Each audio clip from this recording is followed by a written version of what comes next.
Good morning, everyone. I'd like to call to order the Policy Committee meeting of Wednesday, May 21st, 2025. First order of business is approval of the March 26, 2025 Policy Committee meeting minutes. Do I have a motion? So moved. And a second? Second. All in favor? And that is unanimous. Next, we're going to move on to public comment. Going to make just a couple of comments here. We did do things a little bit differently for this meeting in particular and for all our committee meetings moving forward. In administrative function several weeks ago, the board voted unanimously to make a little change to our committee public comment, which was we're going to limit public comment to 2 minutes because we wanted to give more people the opportunity to comment. In the past, committee meetings allowed 30 minutes with 3 minutes per speaker, which would only allow for 10 people to speak. So we made the decision that we were going to change that to a total of 40 minutes, 2 minutes each, which mirrors what happens in Annapolis and their committee meetings there, and that would allow 20 people to speak. In addition, for this meeting today, Ms. Allen introduced an idea that we would try to split it so we would get an honest perspective and allow each side of the argument to give their perspective, and Ms. Yoho and I agreed. So therefore, we set it up today where we allowed, as you saw when you came in, we allowed initially 8 people to sign up under Policy 443 opposed and Policy 443 for. And then there were 2 alternates under each because we also allowed 4 slots. We felt it was important that if anyone did want to come and speak on Policy 444, we allowed them to do so. And if they did not sign up, those alternates then would be placed in the queue to speak. We did not have anyone sign up for 444, so all the people that signed up will be allowed to provide public comment this morning. So I'll go ahead and get started. And one thing I will add is let's be respectful to one another. It's important that we get through this meeting. This process is going to take months and months and months, and this is not out of the usual operation. I know many of you haven't followed policy committee because there hasn't been a reason to, but policy reviews take months. So there is the perspective today is merely discussion. No decisions will be made today. We'll only make suggestions for a rough draft of the policy that will most likely come back before the policy committee at the earliest date will be August. So it will come back before the policy committee in August as a rough draft, and we'll again go through it as we will today, and we'll go from there. So it's hard to estimate at what point this will go before the full board because, as you may know, no absolute decisions are made at the committee level. We send a rough draft policy to the board. The board does a first reading. They have a decision to accept that first reading with maybe some edits, or they can send that at first reading, they can actually send it back to policy committee for more work. So this could be a year or more. It's absolutely that possible. So what I ask is that we're respectful. You're going to have plenty of opportunity to give comment at multiple meetings, both policy and board meeting. I see there are signs in the audience. I ask that you keep your signs down at chest level so that you're not blocking the view for anyone else. And just be respectful to one another. You don't know the perspective of the speaker that's speaking and where they came from, so be respectful of that speaker. The board in this committee views public comment as an opportunity to hear concerns of the public with the understanding and expectation that it is not considered a question and answer platform with committee members. Consequently, the committee members will not provide a response to public comment presented in its meeting or any submitted by written comment. Public comment will be received by the policy committee on issues relating to the policies being reviewed. The committee will provide a maximum of 40 minutes for public comment. Students, individuals, and organizations will be limited to 2 minutes for their public comment. And what we're going to be doing is we're going to be alternating back and forth across the two sign-up sheets. And our first speaker is Dana Mooney.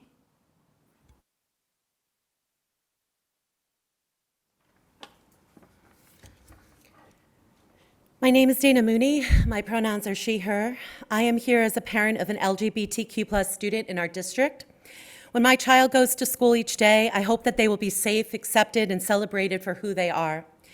As a teacher, I have seen the impact of a supported community and a sense of belonging that has on young people. And so today, I ask as a parent and an educator that you continue the protections of Policy 443 and 444. I also ask this as PFLAG Frederick president. PFLAG advocates for the LGBTQ+ people and their families, and our petition in support of Policy 443 has 550 signatures. One signer of the petition wrote, as an LGBTQ+ former FCPS student, I wasn't able to come out and be myself until after college.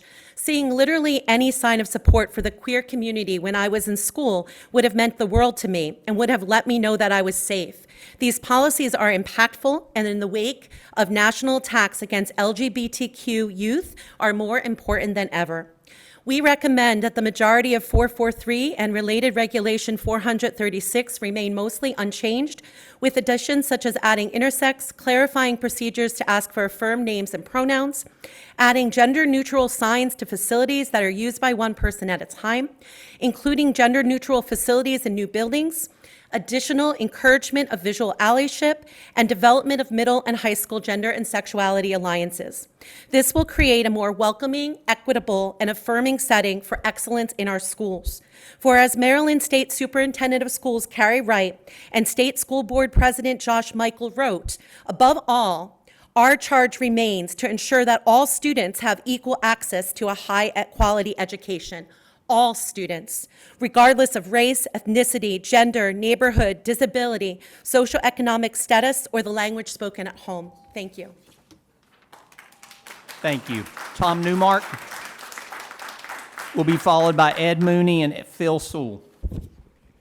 As you consider updating Policy 443, I hope you will first objectively state the questions before you, and then consider all available evidence when deciding those questions. The questions are, 1, for sports, does a biological male's interest in expressing himself as feminine supersede a biological girl's interest in safe and fair sports competitions? 2, for changing areas and overnight stays, does a student's interest in expressing themselves as something other than their biological sex override other students' privacy and safety concerns? 3, for gender transitions, do schools have the right to conduct social gender transitions without parental permission or notification? If this committee does its job properly, you will read and discuss all 4 systematic reviews of the evidence, none of which found strong evidence for gender transitions for minors. We should also expect to see you discuss autogynephilia, detransitioners, autism, social contagion, and how changing pronouns influences identity outcomes. You need to get past the false idea that a child knows who they are. The evidence says they typically do not. And yes, you should read critiques. Most of the critiques are pretty shallow if you examine them in detail. The Yale Law critique actually argued that the Cass report set too high a bar for evidence, and argued that scientists who are not practicing gender medicine cannot critique those who do. That's as silly as saying that scientists who aren't practicing astrologists cannot critique astrology. You have a tough task ahead of you, and I hope you'll use logic and evidence rather than responding to pressure from activists on either side. I would expect a long bibliography of mainstream citations in your new policy instead of citing a single progressive activist group as your current policy does. A lot of evidence has come to light since the policy was adopted 8 years ago, and any reasonable policy update must acknowledge that. Thank you. Thank you. Ed Mooney, followed by Phil Sewell and Chris Fair.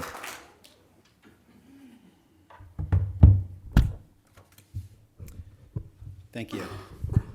If a parent states that they are uncomfortable with a teacher's Jewish faith, or that they are skeptical of the historical record of the Holocaust, would FCPS enshrine that discomfort into policy? If they produced an inflated list of fringe experts widely rejected by the academic community as proof that broad consensus on Nazi atrocities does not exist, would that be enough to enshrine their discomfort into policy? If a parent states that they're uncomfortable with young black men because their trusted news outlet or favorite social influencers paint a dangerous portrait of them, Would FCPS enshrine that fear into policy? What if that fear was passed on to their children? Would their children's discomfort then be enough to enshrine that fear into policy? Would a concerned parent's right to know demand that FCPS report their teen daughter for smiling too much at a student of a different color? If a parent's deeply held religious convictions and their cultural traditions tell them that a young girl's place is in the home and not at school, if they told you that the presence of those girls in class, in books, was poison to the minds and souls of their sons, would FCPS help to enforce those deeply held beliefs on all students? If a parent feels that a girl is too tall, too fast, or simply not feminine enough for their taste, what level of indignity will FCPS burden those girls and threaten all girls with to satisfy the curiosity of genitalia-focused inquiries? Each of us has a constitutional right to our discomforts. We do not have to like each other. We are each free to cross the street, to shut our door, to close the book, to refuse to drink from the water fountain or share the bus, to assuage our discomforts. We have every right to wall ourselves off. That right does not extend to our public institutions. Our self-imposed walls can contain us. They cannot exile or marginalize others. Our discomforts cannot be weaponized against others, and we have no right to make our schools enforce them. Our schools are for everyone. Thank you. Phil Sewell, followed by Chris Fair and Jay Kaminsky.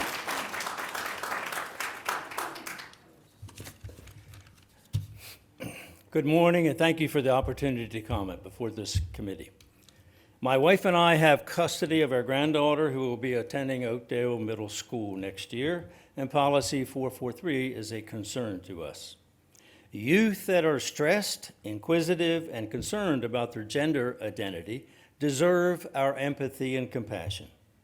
These youth, along with all students in our educational system, need to have an educational experience free from all forms of bullying and harassment.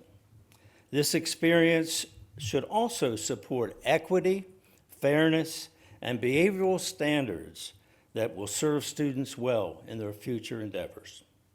In this context, I believe Policy 443 falls short and should be revised. For example, equity and fairness and safety considerations need to be applied in girls' sports by acknowledging biological males, including those identifying as transgender, have an advantage over biological females. This creates an unfair and potentially unsafe situation, and as such, transgender individuals should not participate in girls' sports. This same division should be applied to bathrooms, changing areas, and overnight stays to avoid physical exposure that is inappropriate in our educational system. Finally, parents have a responsibility to provide guidance, life lessons, and moral direction to their children. As such, I believe parents should be notified of any student gender transition that may be available to their child so they can be aware, best help, and then guide their child's preferred path and seek professional support, if desired, for their child's life choices. Thank you very much. Thank you. Chris Fair, followed by Jay Kaminsky.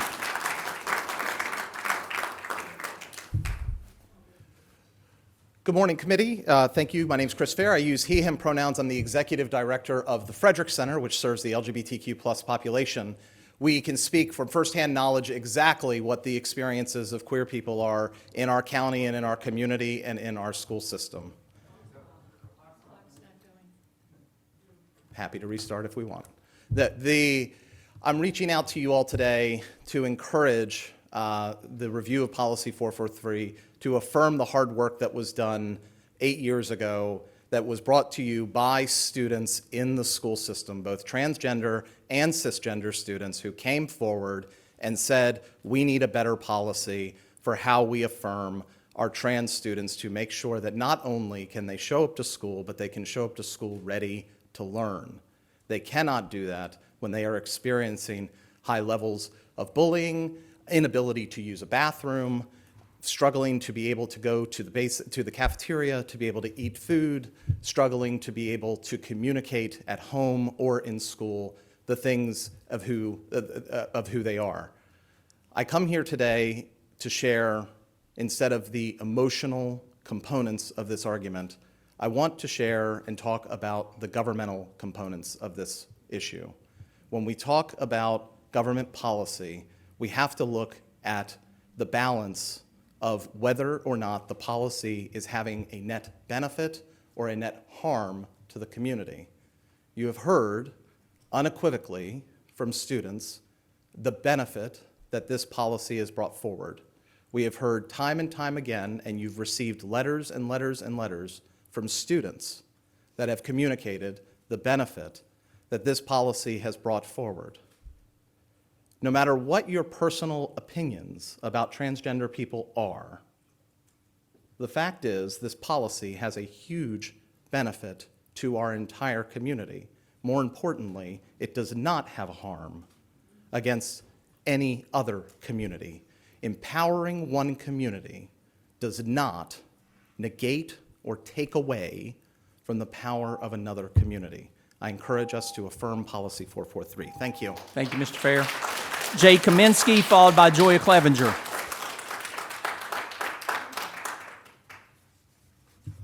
Hi, I'm speaking out against 443. Diversity must be respected in society. Inclusion must be respected. But why do we do it at the expense of the one who really is first in line for the child's safety? There are predators in our school system and generally in our society who just want to take over our kids in some way, somehow. These kids will pay a hefty price tomorrow. Please do not let them do that. The basic foundation of science is that social transition is a major medical intervention. It should not be undertaken without the full involvement of the child's family without professional oversight, said Kate Goonan, who is the consultant of Maryland Schools. Bills 443 is at odds with the new direction from the U.S. Department of Education. This could likely lead to legal battles or revoke federal funding. I read yesterday the parents and kids are supporting a standing up and walking out this Friday from schools at 10 a.m. because 443 is wrong. This walkout is for every student who feels uncomfortable being told to ignore biology, believes in privacy and safety, knows boys are boys and girls are girls, wants school to be about learning, not activism. We're not here to hate. We're here to be heard. Sports participation, changes areas, and overnight stays should be based on biological sex. Parental notification of student gender transition is guaranteed unless parents deem to be unfit through the formal proceedings. Parental permission is required to change their child's names and pronouns. Specifically, girls deserve a fair and safe sport.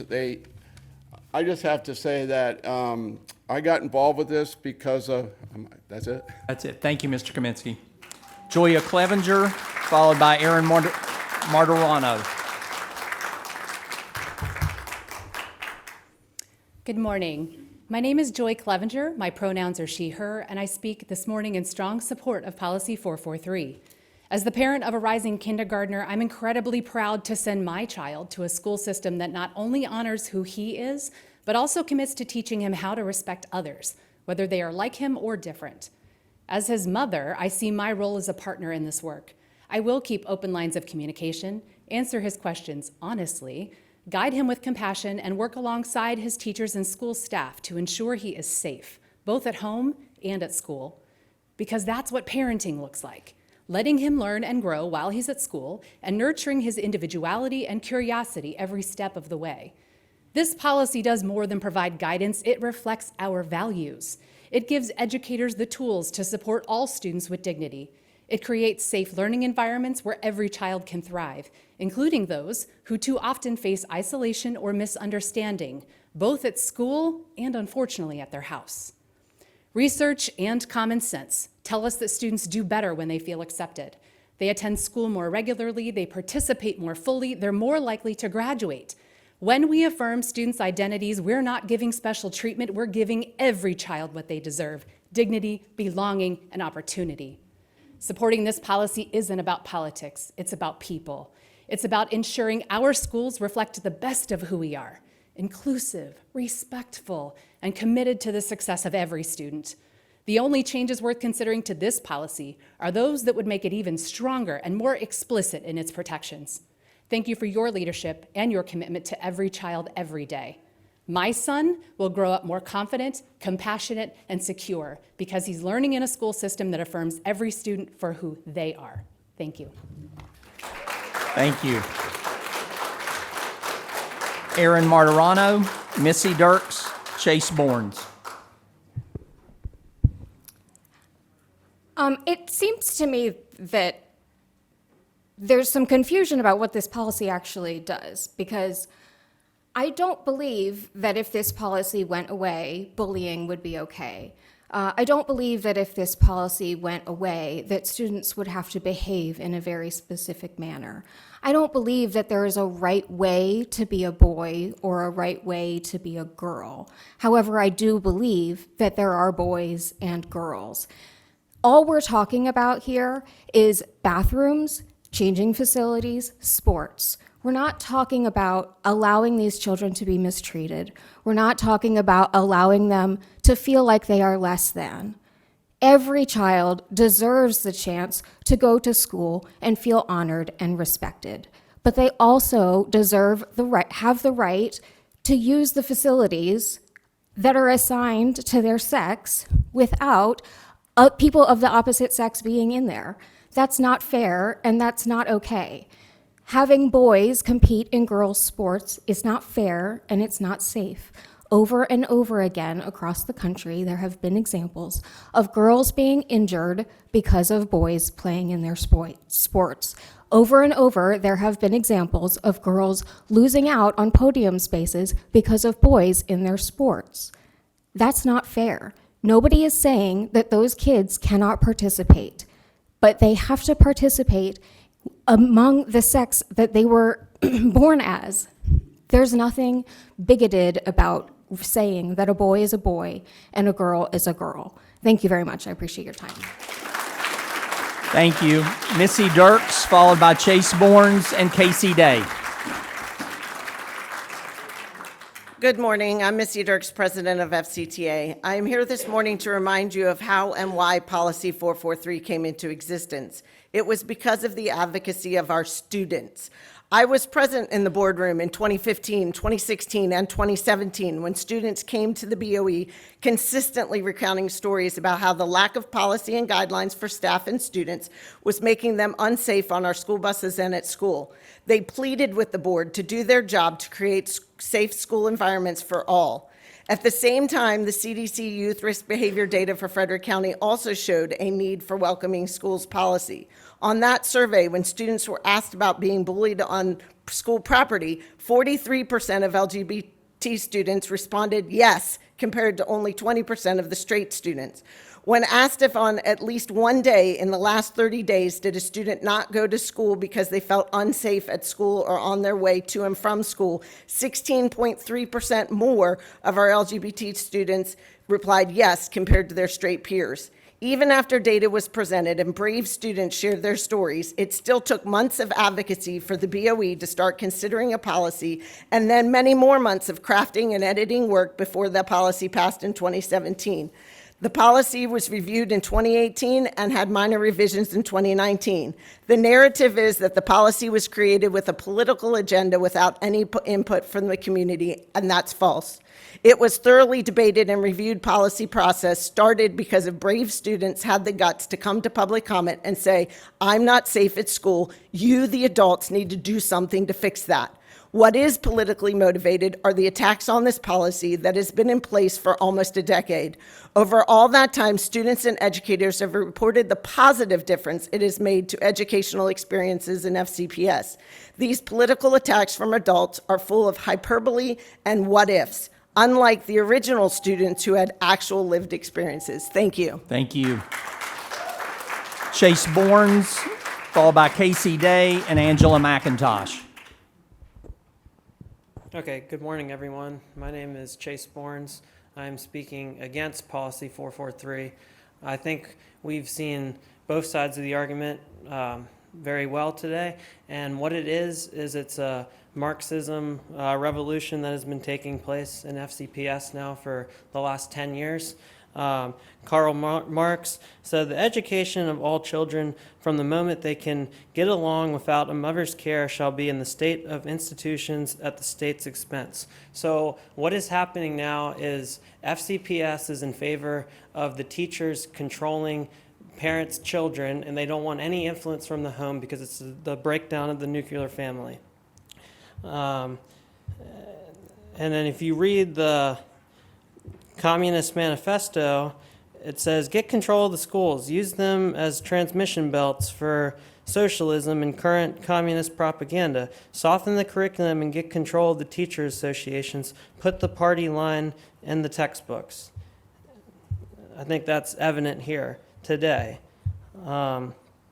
Everything that has been done with this transgender movement is a disgrace to the Bible, and I will read Bible verse here, and it says, I have set my rainbow in the clouds, and it will be a sign of the covenant between me and the earth. Whenever I bring clouds over the earth and the rainbow appears in the clouds, I will remember the covenant before me and you and all living creatures of every kind. Never again will the waters become flood to destroy all life. So when you guys use your rainbow to spew your lies, to control children and make them feel terrible about themselves, there's male and there's female. That is it. So you denigrate the Bible, and now you've seen what has happened to our society. It's just a cancer to our kids. So my goal, I want to see God be brought back into the public schools. Thank you.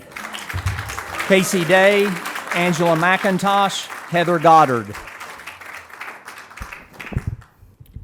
Good morning. I'm Casey Day, an FCPS Teacher Board of Ed candidate, and I'm here today having taken unpaid leave, and I wholly support Policy 443. Lately, I've read a lot online, and some of the public commentary is simply full of hate and anger directed at educators and children, educators who support every child. And the vitriol doesn't just target a policy, it targets real students, and it targets real staff who are just doing the right thing. It's fueled by deliberate lies that deserve to be called out, so I'm just going to call out a few. The first lie is that this policy violates Title IX. It does not. In fact, it's very much in alignment with federal case law and with FERPA in conjunction. And the second lie, only transgender students can request different bathrooms or locker facilities. I read that one last night. It's false.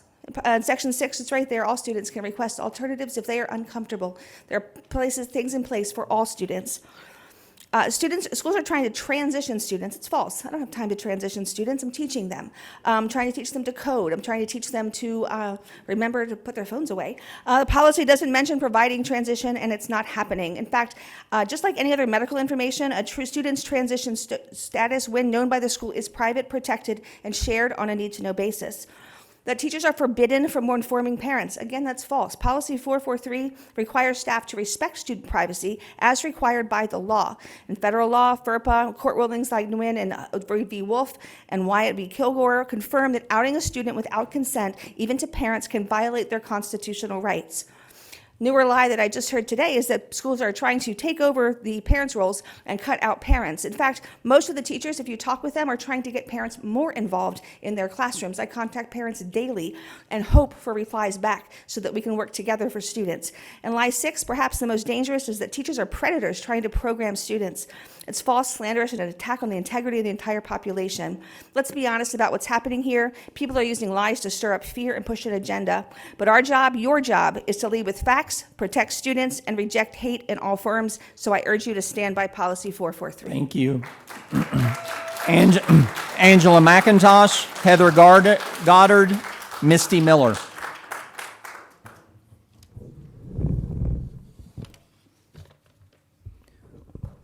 I want to begin by making it clear that no one should be persuaded just because someone is wearing a cross or a clergy collar, because the Bible says truth is in accordance with godliness. So if you don't have godliness, you don't have truth either.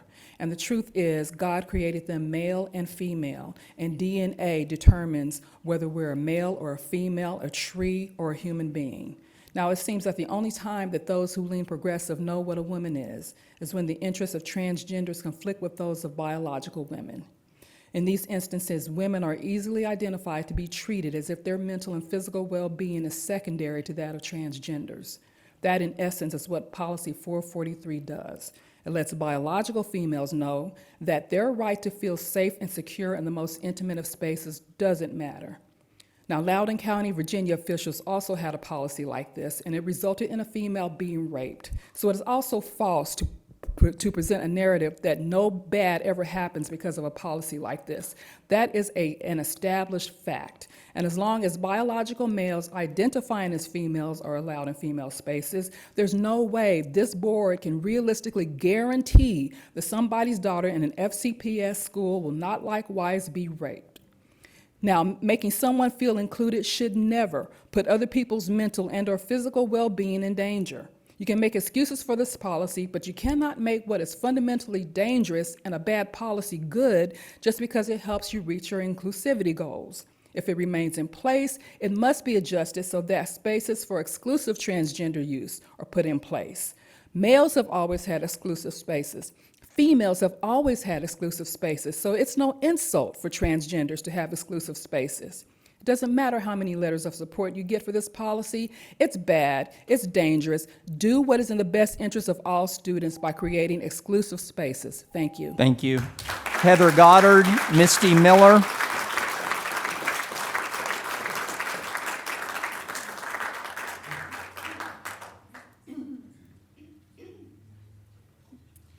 Good morning. My name is Heather Goddard, and I'm a parent and a former teacher of FCPS. When I was a student, not in this school system, but nearby, I still remember a certain health teacher saying that homosexuality was unnatural and against God. I'm not that old, so it was not too long ago. It was hurtful to students, and it caused feelings of shame. I'm so glad that we have a policy now that explicitly prohibits such comments. From what I observe, my children report having a different school experience than what I experienced, and I'm grateful that we have policies that codify the cultural shifts that include and celebrate and accept everyone in our schools. As a teacher, I have been in the classroom during body safety units and for beginning of year lessons where we teach classroom expectations, and I have seen firsthand among my colleagues, and I have personally taught these lessons differently because of Policy 443, knowing that it is school policy to affirm that we don't tease others who dress or look differently because of what they wear or if they choose to wear makeup, etc. And as teachers, we feel comfortable using all kinds of examples of ways we are different, but also specifically those that relate to gender identity. We feel like this policy empowers us to explicitly state that we welcome everyone in our class. I feel Policy 443 keeps kids safe. Other non-discrimination policies show that it's still necessary to explicitly state that we don't and can't discriminate based on race, religion, gender, etc. This here is the front line of expanding that rule to include gender identity. For teachers in the school system who are just trying to do their jobs, these policies are important for clarity and for confidence that we're doing the correct things for our students. On a personal note, as a student, I have experienced or witnessed violence in a school restroom, but it was between the same gender students. So safety in restrooms may be an issue, but this policy is not what's causing it. Thank you. Thank you, Ms. Goddard. Misty Miller, Kristen Schroen Rhodes, Patricia Kelly.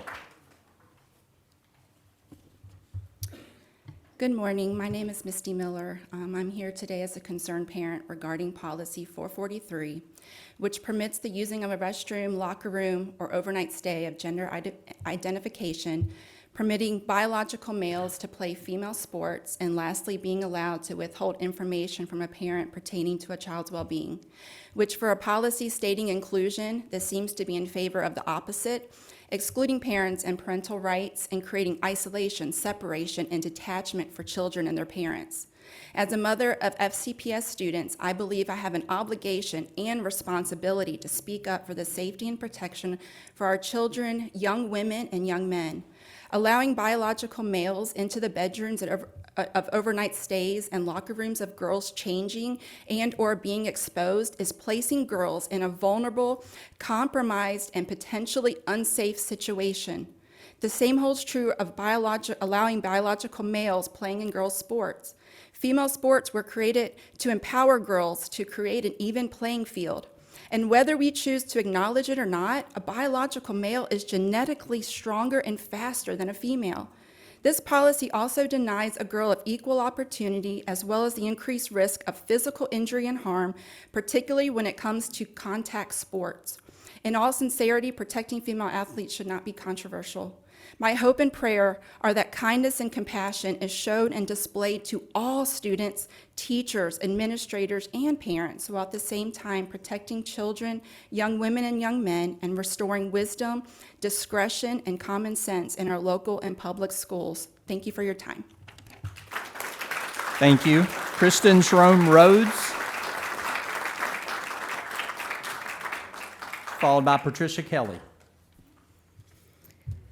Greetings. I am Reverend Kirsten Schramm Rhodes, she, her, United Methodist clergy and associate pastor of Evangelical Reformed UCC in Frederick, supporting children and youth. For 20 years as a church camp director, I trained staff beginning with 3 simple rules. Do what is safe, do what is fun, do what is spiritual. First, we do no harm. You can have the most engaging and prepared growth experience, and if a child doesn't feel safe, they won't learn anything. Substitute my spiritual formation with educational goals. You can't learn if you aren't safe. This is a basic need in the hierarchy of needs.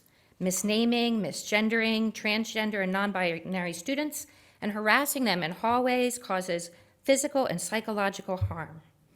I'm also a Girl Scout leader, a trained volunteer in Frederick and Washington County schools. I've coached with the YMCA. I work in the American Camp Association.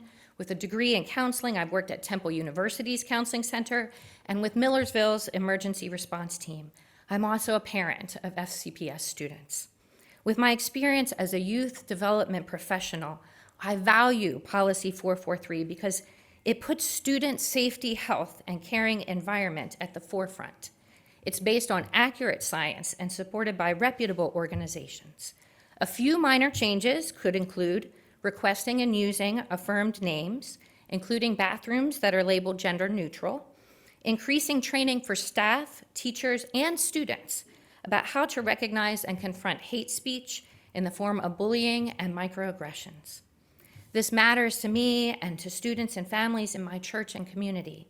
In this nation's environment, our transgender youth, families, and FCPS employees need safety.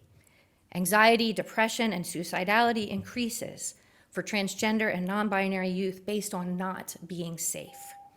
Students encounter safety in their teachers, staff, and community, and then they are more prepared for the success we hope for all of our students. Thank you. Thanks. Patricia Kelly, Peter Brim, and Elizabeth Maestri. Good morning. I'm Pat Kelly, a retired registered nurse, a mother, and a grandmother. I've actually studied transgenderism before it was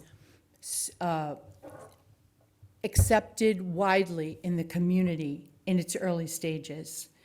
Policy 443 encourages children to lie and keep secrets from their families without evidence of abuse. Breaking trust in a family can cause lifelong damage. Even good educators are not qualified to encourage such decisions. Sweden, Denmark, Finland, and Great Britain have discontinued early gender affirmation because honest research and evidence mounts in that indicates that there is evidence of harm and no real evidence of benefit to these children. Although several medical organizations in the United States still support early gender affirmation, this is changing as evidence mounts here in the land of propaganda, where internet research is often hampered or blocked. Both the American College of Pediatricians and the American Society of Plastic Surgeons have come out against these dangerous treatments. See the City Journal article, Ropes, or the American Association of Plastic Surgeons article, Consensus No More, for more complete information. Children who are not old enough to drive are not old enough to lock themselves into the nether world between genders. Have the courage to end this policy and make a new one that is family and child friendly. Our children deserve freedom to have choices as Thank you. adults. Peter Brim, Elizabeth Maestri.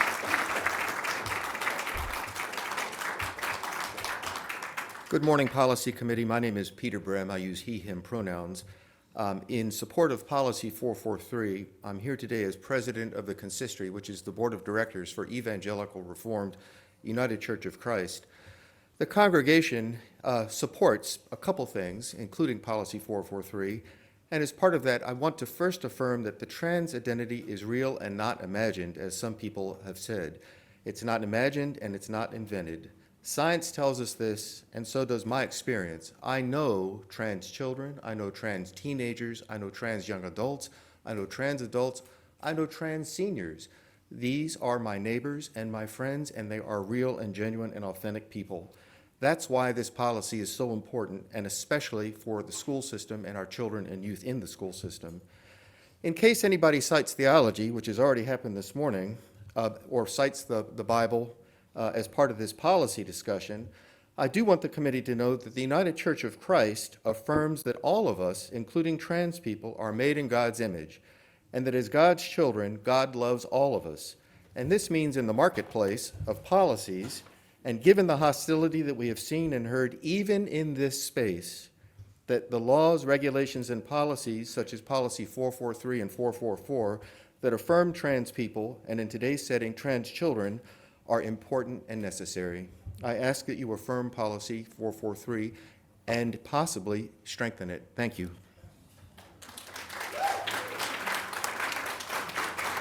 Elizabeth Maestri, Rebecca Schillenberg, Patty Worsley. So I'm here for, there's some positive things in 443 and on not good things. So I'm glad that the transgender generation group is not going to be, they're trying to protect them from bullying. Or 3% of students, from what I read online, are transgender or say they are. And I'm glad that the rest 97% of the student body will be protected from bullying also. Then I'm reading on this policy here, we have gender expression, gender identity, nonconforming, all the different things that are listed here for this policy. To me, it sounds like a primer of confusion for children. I mean, why do you have to have all these things? I mean, even with all these definitions, it's boiled down to you're still male or female, and nothing's going to change that, no matter what label you give to yourself. But most, also very concerned about boys being in girls' locker rooms and boys being in overnight stays. It's just not right. Also, the part that is really bothers me very much is this boys and women's sports. So they have, over the past couple months, 578 males have knocked women out of the top spots in certain sports. I'm concerned for the safety of women in sports because obviously we know that men are stronger than women. It's very obvious, and it seems silly to have to even say that. Also, a lot of these women, I feel, are being discriminated against. They're being knocked from scholarships and other things that they could have been obtaining. So they're discriminated against. Thank you. Rebecca Schellenberg, Patty Worsley.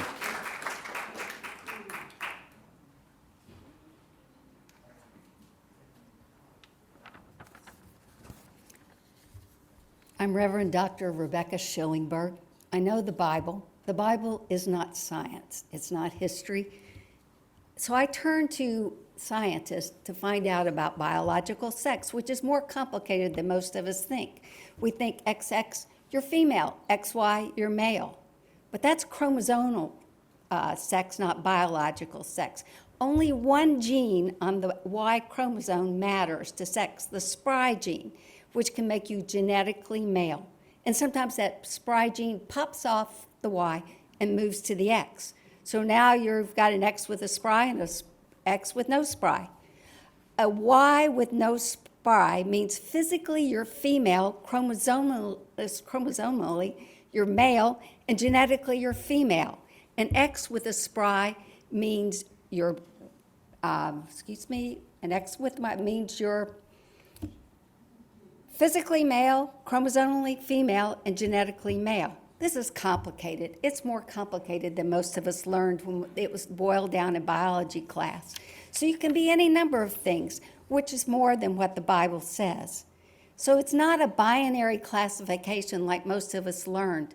So I suggest that before any of us discriminate on the basis of biological sex, we all find out what our chromosomes say. Do you know the genes of the people you love? Do you know your own chromosomes? You could be a whole lot more complicated than you think. So what isn't complicated is being kind and respecting those who know they are different than, and many of them who wish they weren't different. But the Bible does say love. Love your neighbor as yourself. And that's what I'm following. Thank you. Our final speaker is Patty Worsley.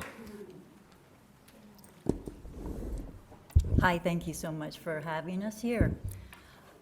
I would like to welcome every human here. Okay, now we got that straightened out. I would like to stop reinventing the wheel, please, because if we studied this book, we would learn how to learn. Whoa, wouldn't that be something cool to do in a school? And if we studied history, we would know what this book meant. This actually is the Declaration of Human Rights, written in 1948. If we would have been practicing these 30 rights, like we practice our 26 letters of the alphabet over and over and over again, we wouldn't have any of this problem. You'd know your rights, and you would know whenever you were impinging on somebody else's rights. And of course, there's this one. If you knew the 10 rights that we have in this book that was written in 1787, we wouldn't be having a problem. Do you know your 10 Bill of Rights? No, we don't know them. They hardly even go over them once. Now, there's the same rights in both of these books, the human rights and your Bill of Rights, and that happens to be the right to privacy, period. We all have a right for our own privacy. No one can ever know what we don't want them to know or see, period. And if you learn that the way you were supposed to learn your ABCs and your 1, 2, 3s, which we should be spending time talking about instead of this diversive stuff, we would have this. In fact, let me read you a few of these rights. Every person is born free and equal in dignity and rights. Every person has human rights regardless of race, sex, language, belief, or religion. Every person has the right to life, liberty, and security, and slavery and the slave trade are prohibited. Thank you. And there's 26 more. Thank you.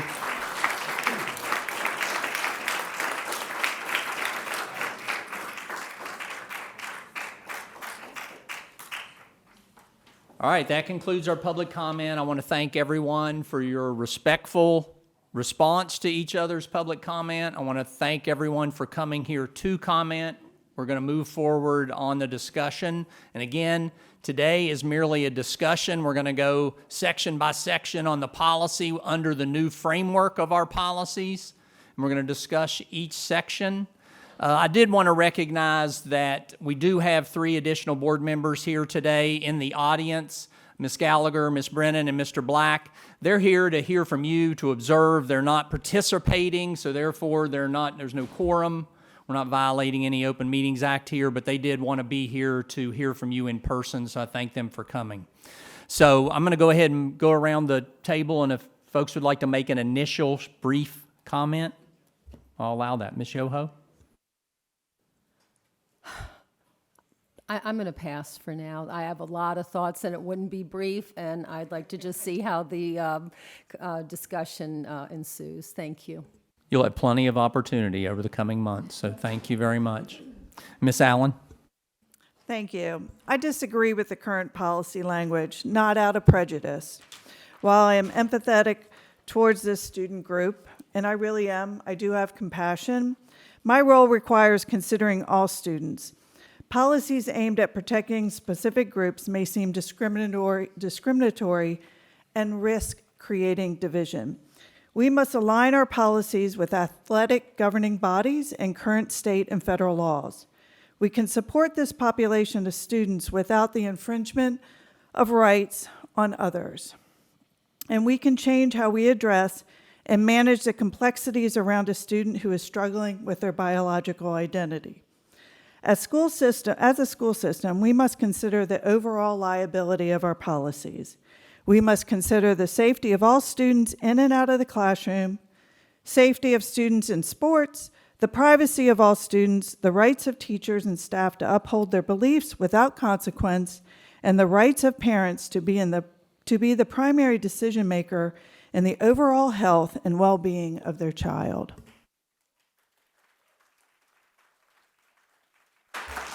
Thank you, Ms. Allen. Ms. McNeish? Hello, I just want to thank everybody for being here. I took notes on everybody's speech on both sides, and I circled some very common words like support, respect, privacy, what else did I say? Safety and protection. Those words came from everybody in this room, and I appreciate that. And I also wanted to clarify my role. I sit on the Citizens Advisory Council, and I am not a voting member because I'm not an elected board member. So I do not vote on this committee, but my job is to represent our community.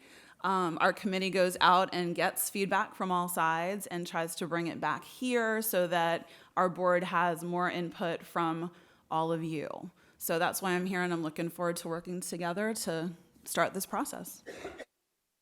Thank you very much. I'm going to be really brief. I've made no secret as a candidate and as a board member of my support for Policy 443. My primary goal is that we ensure that we provide safe, welcoming, and affirming spaces for all students. I believe in its spirit, this policy does that. Do we need to make some changes? Absolutely. But my primary goal here is to ensure that we are protecting all of our students. The reason for some of the time changes things. Policies come up for review. We will need to make some changes. We will be following the law that applies to this policy directly. And that means we will be following the laws within the state of Maryland. And that will be my primary function here. So I look forward to the discussion with my fellow committee members here. I look forward to then moving the draft policy to the board and hearing from our entire board. And as I said before, this is going to be a long process, not unlike any other policy that comes before this board. It takes months and months as we move these policies into our new framework.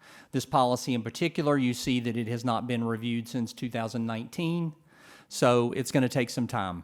So what I'd like to do is, under the guise of the new framework, I'm going to suggest that we work section by section.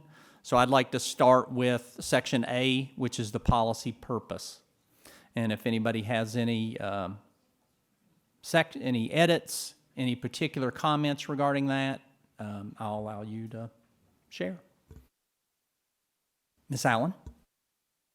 Thank you. I do. I have written What I'd like to see is the current first paragraph struck, and that the language that I am proposing be considered. I realize that there will be discussion around this, so it may not be fully implemented into the policy, but I'll read my revision.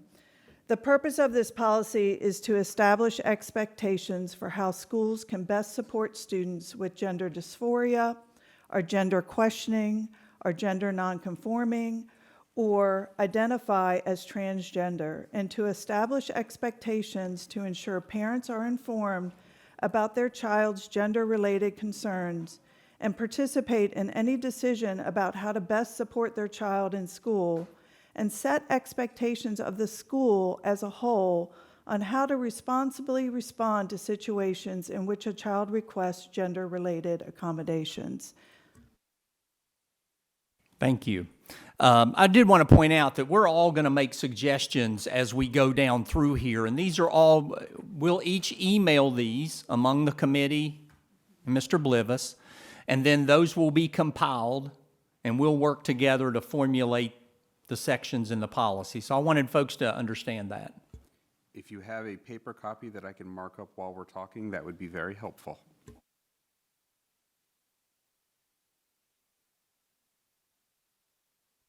Yoho? I'm still thinking over Ms. Allen's. There are parts of it that I don't object to, but I'll need to see the whole thing in writing because the middle part I kind of lost. I just to go back and say that overall, I absolutely support policy 443. When I ran first and second times, it was always asked, especially the first time in 2018, because it was a new policy. In the time I've been on the board, people will object to this, but overall, the problems really haven't surfaced. We'd be hearing from the teachers. We'd be hearing from the teachers' union to protect the teachers. Once in a while, we hear of an issue when it's, as we do many other things, and when it's delved into, it seems to be a single issue. But looking at that, I'll need to see like the middle part and think about it and see how that continues to support the students. One of the questions I had through the years as a parent, as somebody who got started with PTA, was the not including parents. But as I thought about it more, it seemed to still be serving the students who needed the serving the most. So that's the language that I really want to look at again and think about without forcing the issue, because as has been pointed out, we're going to follow the law, and then the law and FERPA and other things. But I think our goal, and I think the policy does not intend to exclude parents, and we want to include them wherever we can. So. Ms. McNeish? I have a couple things. On what you said about eliminating the parents, and I know I hear that a lot from people that are anti this policy because they think it puts the school in between the parents and the kids.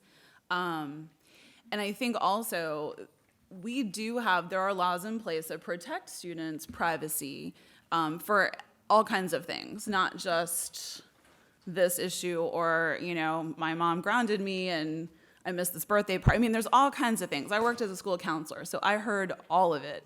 And I also worked in higher education as a dean. So, and I was bound by those same laws, and I did have parents ask me, hey, what did you talk to my kid about? And I couldn't. And it didn't matter if it was gender or, they were mad at their parents or anything. There are laws that protect our students. So I think we need to make sure that the language in this policy reflects that and does not, I feel like it almost signals this one issue out, but the law covers all of the issues in terms of privacy and the relationship between parents and the school system. So I think we need to kind of maintain that when we're discussing language. Do you want me to keep going through the purpose station? I've got a couple more things. Is that okay? Go ahead. All right. Yep. Used to the button. I also, the term real sex at the top of the second paragraph in the policy, in the purpose section, that's not really clear. So I think we need to kind of define that if that's still needed in there. And then the last part of the second paragraph, which discusses the transfer of students who are victims of bullying as a result of the gender identity issues. I don't think that that belongs in the purpose section at all, because that's more of a things that happen, not a what the board wants to see happen, and that's kind of more of the purpose of a policy to begin with. So I just don't think that's, I don't think it belongs in the policy at all, but I definitely don't want it in the first section. Thank you. Thank you. I appreciate that. And I want to recognize, I want to thank our Citizens Advisory Council who went through Policy 443 and had a great discussion. Just like here, not everyone in that room agrees with the policy, but they had a tremendous adult conversation about the policy. And the same thing happened in our Racial Equity Committee. And both of those committees submitted comments regarding 443. So I just want to recognize those two committees for their work and providing comments to us on that. So I too have, I guess, a rewrite. I look at the policy the policy purpose, as our mission vision statement. Not necessarily getting into the specifics, because we're going to do that later in the policy. So I look at rewriting the first paragraph and actually moving the second paragraph edited into implementation, because I feel that, regarding bullying, harassment, intimidation, and then we also get into our response to those items. I think that needs to be housed in implementation. So I'll have a copy.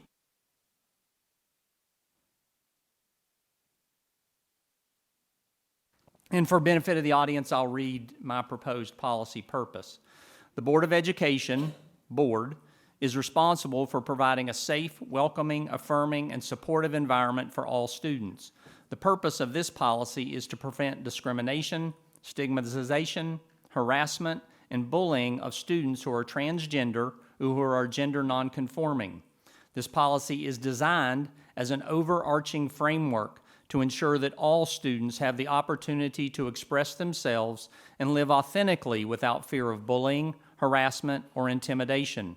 FCPS staff is directed to address bullying, harassment, and intimidation in relation to gender identity, gender expression, or sex in compliance with its disciplinary policies, regulations, and the Student Code of Conduct, while providing students and staff with the appropriate resources, education, and supports. So that's my suggested edit to the policy purpose. This is a minor question. Let's see, it's the fourth line up. You said address bullying, harassment, and you said or intimidation, but written is and. Oh, well, I guess it's and or.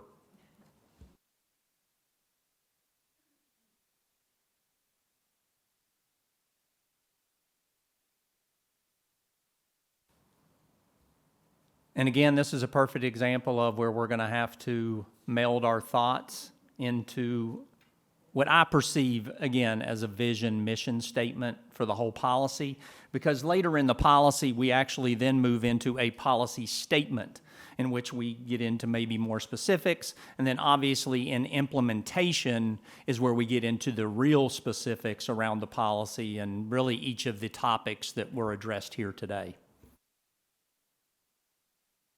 Yeah, I'm in agreement that the bullying and harassment in the policy statement should be moved or removed and spoken to later on in the policy in a different way or referenced in a different way. That is a policy that is in place and has been in place for the protection of all students. So it isn't specific to this group of students. It really covers every student that's there in Frederick County. So public schools. And that we also remove it from the definitions.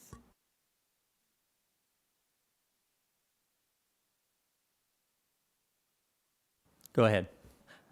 I'm just realizing how I am just still getting used to being on policy committee. And when I've come in, it's been at the end after policy committee with Ms. Gallagher here before me.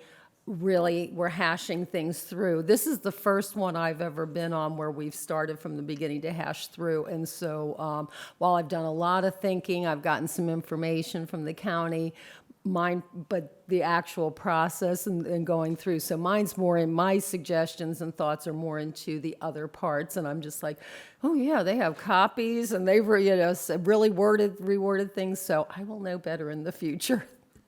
Well, again, I think this is a perfect example where staff will meld the comments that we've provided here today into that very initial rough draft that we will see at our next meeting.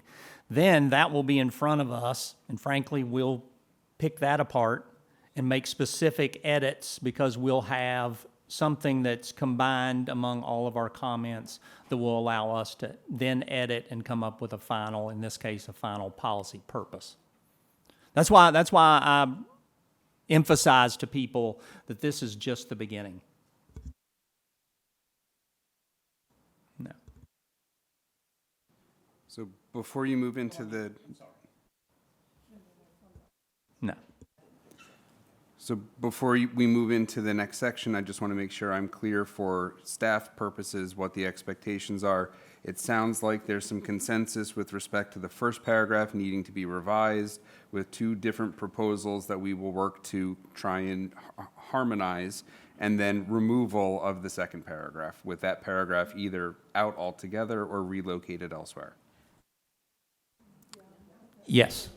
Thank you. We'll get to that, I hope. So now we move on to section B, which is definitions, but I don't think there's a lot of discussion here because we've made a point that the definitions will solely revolve around topics outlined in the policy itself. So once we have the framework of the policy, I'm confident that staff will incorporate definitions that are noted in the policy. It's at that time that we'll may or may not add or subtract definitions that are contained. But yeah, I too have a list, but since we don't know what the actual policy is going to say, and we've made a point that the definitions are only going to contain phrases or words that are contained in the policy, I think we need to get that framework down first. I think it's okay if you submit to Mr. Blevis. Yeah, so that he can be prepared as they write up the policy. If these terms do come up, you've made note of them. Fair? So then we move on to C, which is the policy statement. And I'll let everybody give a comment on the policy statement. Just for clarity, Mr. Rose, for those who are following along, when Mr. Rose references A, B, and C, that's the new format for the policy. Policy 443, as currently written, relies on the old structure, so he's referring now to section 443.3 if you're following along on the policy that's currently available on our website. Thank you for that, because normally in board docs, we would have a new policy formed into that framework, so it'd be a little easier to follow along. So I appreciate Mr. Blevis pointing that out. So yes, we are on section 443.3, which will now be noted as section C, and that's the policy statement. Anything, Ms. Yoho? Going back to the definition, I think it's absolutely right. That makes sense to do later. And also to point out to the audience that while this is not an interactive session here now, certainly they should be taking notes and emailing those, as we know they will, especially commenting on specific things we might or might not say. So policy statement, section C, I'm confused about why the word flexibility starts there and is underlined. The rest of it I don't particularly have an issue with. I know there'll be suggestions from other members, and we've already talked about including families as the law permits. So So I had some pretty extensive edits to this particular section, and I'm going to. And I don't want to interrupt you, but that's okay, but as we're moving along, I would encourage you, if there are highlights you'd like to share with the audience, and then supply your edits to Mr. Blivis, we'll move from there. Okay, great, thank you. So for this policy statement, I am asking and recommending that we include a statement around transparency, medical, psychological evidence, and ethics, support neutrality, informed consent and parental rights, informed consent and FCPS rights, which speaks to staff, and then non-stigmatization, privacy, and those are the tenets of the edits that I'll be submitting to Mr. Blevis for consideration. Ms. McNeish? So in our citizens advisory conversation, and I've got a lot of notes here in front of that, so most of what I speak from is from that conversation. So in the policy statement, it sounds like we're really going to redo that. I agree the word flexibility seems kind of strange, but I have to remember that 8 years ago, the culture was very different than it is now, and we started with nothing. So I think, everyone did a great job trying to put something in because we needed a framework, right? But I think that word just is kind of strange. I think everyone should be flexible, but it just doesn't fit there. A couple of things that I think the language, again, sounds kind of polarizing between families and the school system, is that where it says school staff are authorized to work with students and their families if students explicitly wish. Now, again, respecting the student's right to privacy is super important, and I think we do need to clarify in depth what the law is and where students have the right to privacy and where the educators will be protecting that privacy, and maybe a lot of people need to understand when an educator has a duty to report and violate that privacy because of certain situations. So that's an important thing for people to understand too. But the phrase authorized to work with, our committee did not like that because I think the word authorized doesn't really, I don't know, it kind of seems like a useless phrase to me. I think that our educators absolutely need to be working with all of our students every day because that's their job, and that's what we love them to do. But that whole sentence just seems a little bit odd to me. I think, I just think we need to work, especially on this statement, as a more of a framework, but not an exclusionary discussion. And I do think that's kind of where people are stuck. So. Thank you very much. I appreciate that. And for those that are following along, and I know it's difficult to follow along, you may note that I moved much of this language into A, because I felt that that's our vision.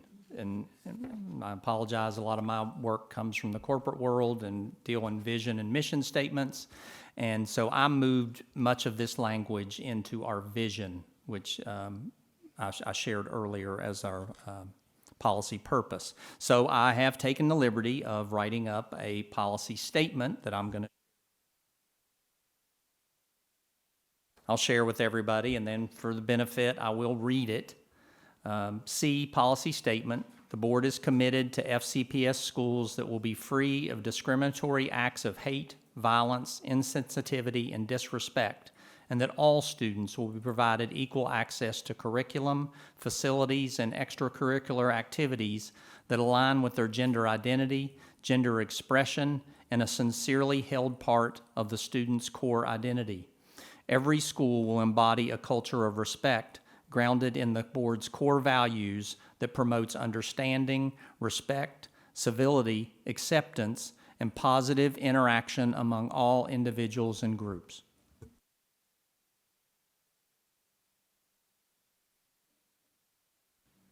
Ms. Yoho? Looking back when this policy started, I believe it's when the policy committee started. In looking back at FCPS records, I could not find a policy committee, and I think that was confirmed by Mr. Blivis' office. And I think what the board had different committees. They had like a finance and facilities, F&F committee, as opposed to policy. And I think I'm missing a part in there. I've gone back and watched the students testifying, and it was heart-wrenching. I think this policy was going to be complicated enough that it was felt that a separate committee, not the whole board, start looking at it and then bring it to the board for full discussion. That's my interpretation as I look back. I think in reading what Ms. Allen has submitted, I see a lot of those pieces going through. I think the policy statement needs to be briefer and more to the point and overarching. And so I see a lot of your pieces being more specific and fitting in, and not that I'll need time again to digest what Mr. Rose has given us, but I see that more as what I would conceive of a policy statement. Yeah, I'll only add, I see a lot of what Ms. Allen shared as ending up in implementation. Which may be a better place for it. So, okay. I'm not in disagreement about that. It is a lot. It is, yeah. And as we'll see as we move to the next step, implementation is a lot. So that's really when we get into the specifics. I could also see some of this being incorporated into definitions too, so that it is clear about what is meant by this wording. Yeah. Absolutely. So are we good with allowing staff to move forward again with a framework of our policy statement? Yeah, it seems like the consensus is the broader statement that Mr. Rose has proposed with what Ms. Allen has presented as, pieced into other places where they fit appropriately. Yes. Okay, so next is where, both for people following along at home and even ourselves, is where things get a little more complicated, because in the new framework, D, implementation, that will contain privacy, confidentiality, use of preferred name and official records, access to gender-segregated facilities, participation in sports and physical education classes, other activities, training, professional development, and overnight field trips. So those will all be contained as sub-lines under implementation, because those are the items that we now implement, or we direct staff to implement in regulation as we move forward. And again, totally just a rough draft, but just for a visual, I'm happy to share a printout of what I've put together, so that you just have, maybe it would be best if I shared it in advance, and then we could discuss from there and go step by step. Does that sound fair? I think it's difficult with us now plugging it into the new framework, and visually for us up here I found that difficult in all the work. I was bouncing back and forth between policies we've already reviewed and approved that are in the new framework, and then trying to place this one within that framework. And I just thought, irregardless of whether you agree, or that's not a word, regardless of whether you agree with what is contained in what I wrote here, it does give you a framework from what we're working from.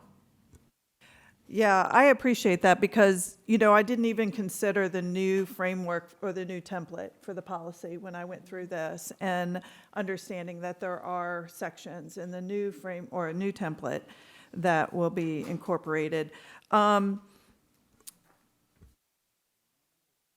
Emphasize this is like my rough draft thoughts sometimes just spilling out. So for our own purposes here, if you'll pass that down to Mr. Blivis, it's all one.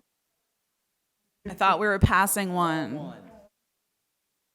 Thank you for making copies, by the way. There is no current regulation to this policy that I could find. Is that correct? There is. There is? Yes.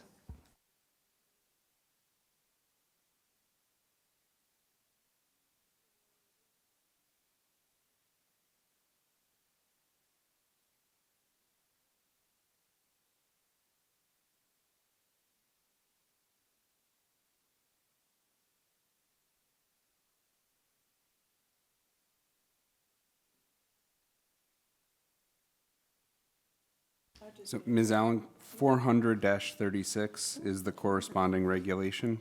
All right, thank you. And again, as we go through and update our regulations, that will get renumbered to align with 443-01. It's part of the process that we've been working through to make it easier to find, and this is a perfect example of why that was needed.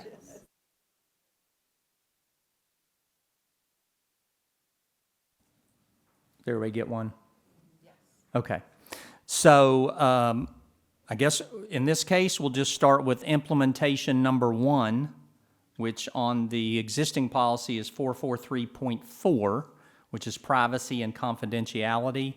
And I guess since I passed out, I'll start. I thought that while there's a lot contained in this paragraph, I thought it needed to be more expansive. I thought we needed to say more. We needed to direct more to staff and to regulation. I started it with basically a paragraph setting the stage for privacy and confidentiality. Then I went through each individual direction to staff as far as that goes. Yeah, I appreciate that. I think this looks really good. Mine was much shorter, so. I just felt like this was a particular area where we needed to be very specific and very open to the public about what their rights are, what our students' rights are, what our staff's rights are. And then we will, as we will learn, at the end of all policies, there'll be our footnotes, which will footnote all the state regulations, COMAR, applicable laws that apply to what we've written. I'm sorry, I was just going to say, so basically what I see is you took what's written there under privacy, confidentiality, up until the last sentence. And so pretty much that's the same as far as I could see. Maybe you tweaked a word here or there. Then you put FCPS will ensure and just changed a few words to make it all students, that all students, medical and PII, personally identifiable information, relating to all students will be kept confidential according to laws, instead of specifically here where it was transgender, nonconforming. I think that's good. Make it more expansive. And I also like how you've really spelled out in, number 2 being the importance of parental involvement, and then go through and really hammer that while still, not hammer, I shouldn't say, but kind of broaden it out, be a little bit more explicit, but always remembering that the student is at the center of it. So I like very much this part.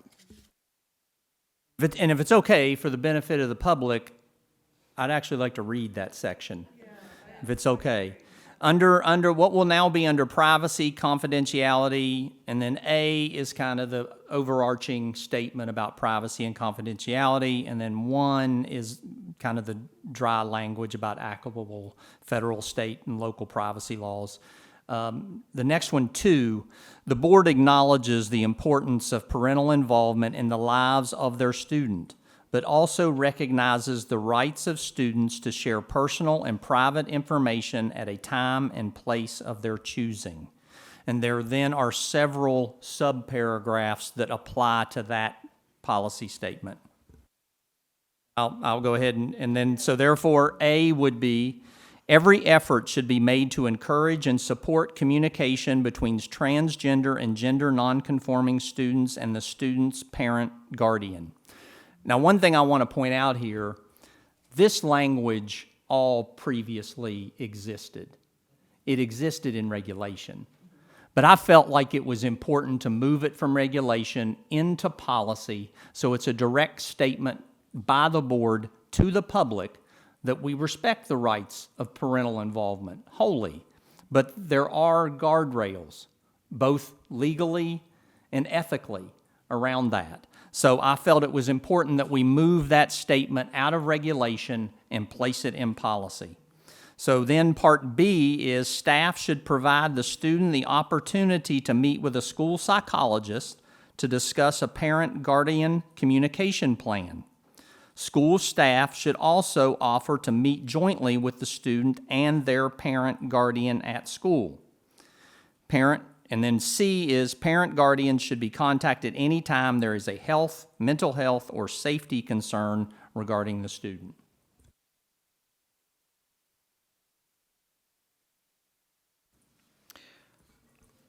I appreciate that you had taken the time to look at the regulation and pull that out. And I do think it reflects a lot of what I had written as my revised version of that.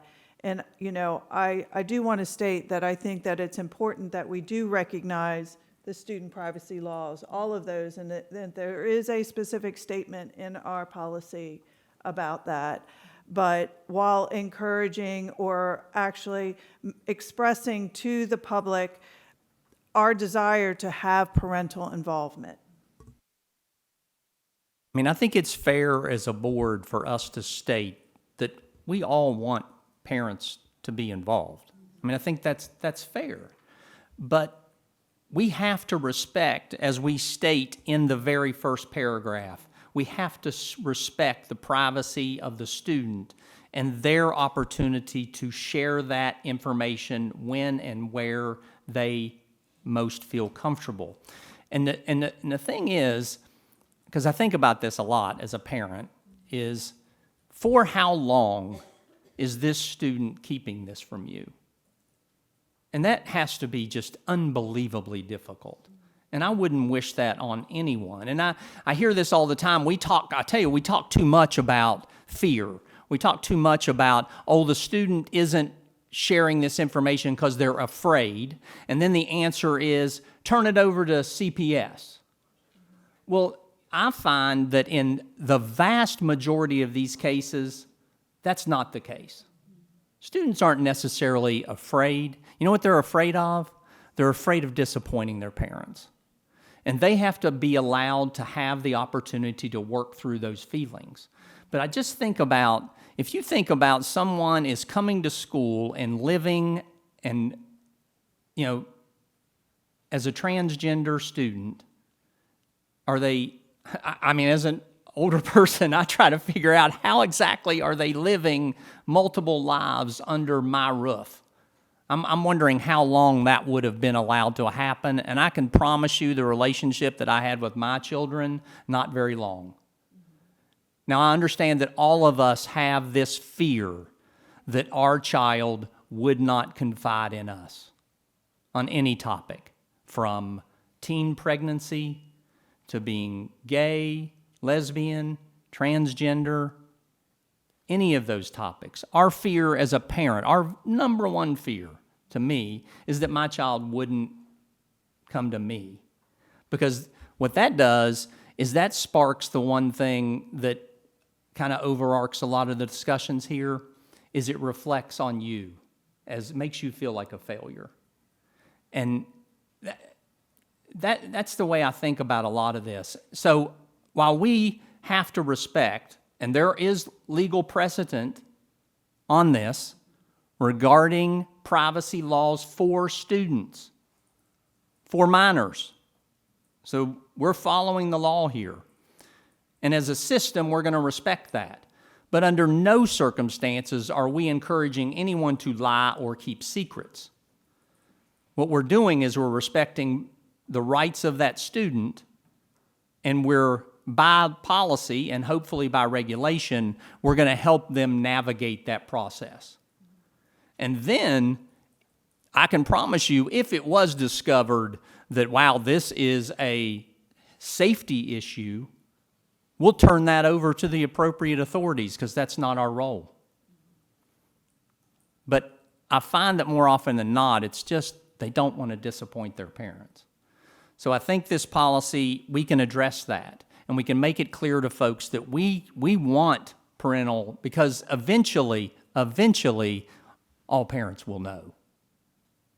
That's just a fact. You're not going to be able to keep it from them. So I feel like as a basis, this is again just a rough draft. This is not the final piece. It will be changed, I can promise you, but it's what my thinking was, and I'm sorry for going on so long, so.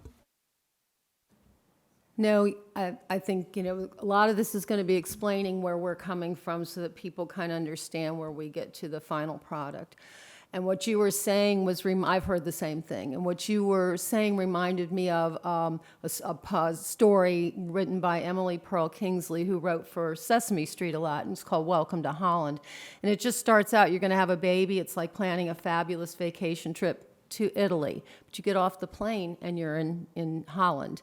And it's about having a special needs child, how your plans aren't what you plan for your child, what you envision for your child.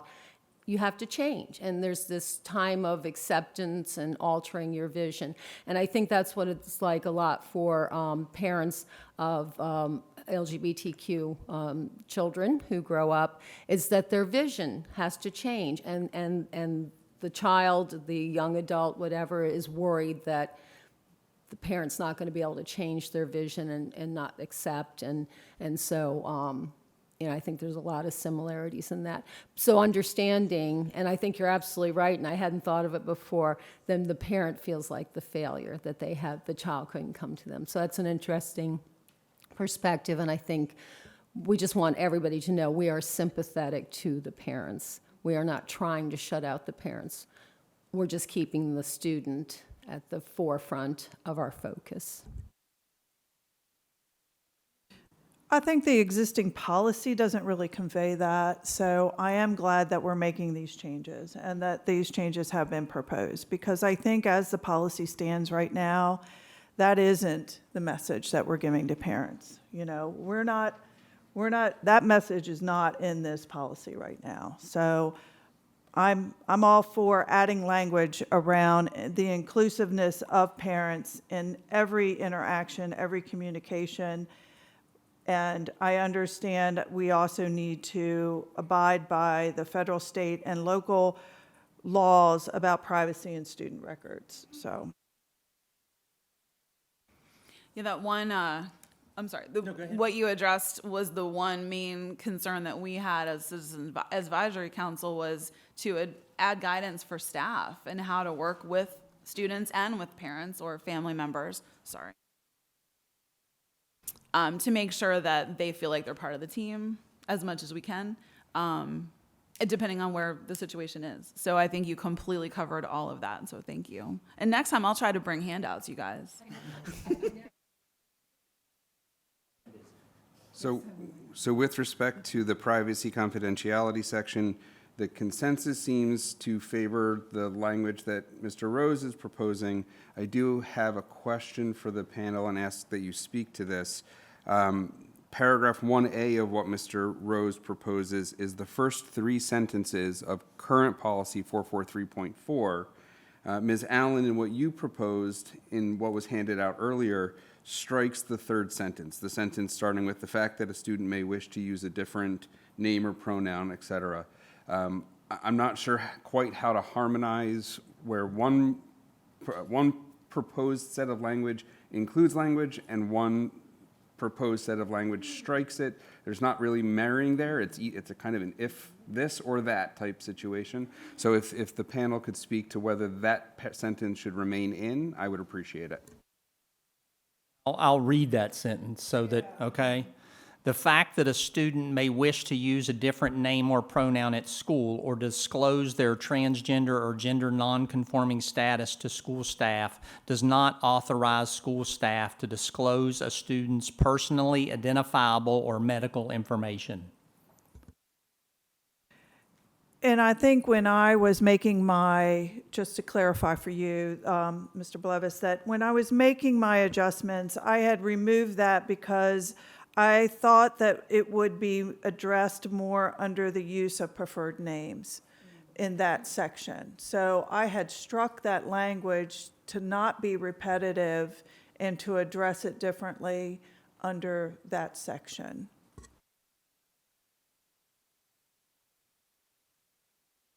So I think it would maybe be appropriate to leave it as is. We can also include it in the section once we get to names, pronouns, and then determine Yeah, what how the we best want it to placement- yeah. massage it, how we want it to appear. That, and also, I think that too, that my, I don't have an objection to keeping it in A, 1A, because there are explanations that follow that. And there is further language that really explains the position that we're taking in that first paragraph, so. I think And the that's an reason I excellent point. used that, kept that sentence in there, is because it's supported by case law. So, Thank you.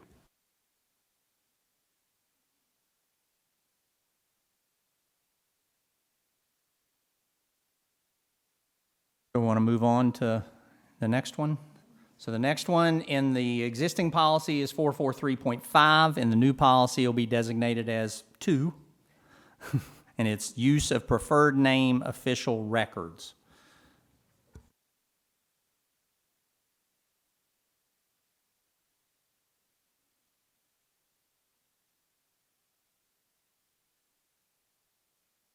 And I guess I'll share what the biggest change is here, because we kind of recount.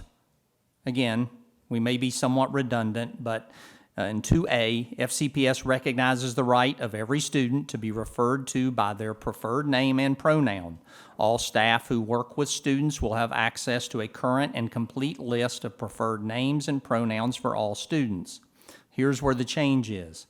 FCPS will encourage their use in every interaction in accordance with established case law around religious freedom and First Amendment rights, unless the interaction would compromise student safety. And the reason for this change is that there is case law in the state of Virginia in which someone was compelled to use the name and pronoun of a student. That teacher was terminated after repetitive issues. They did file suit, and they won in federal court on that suit.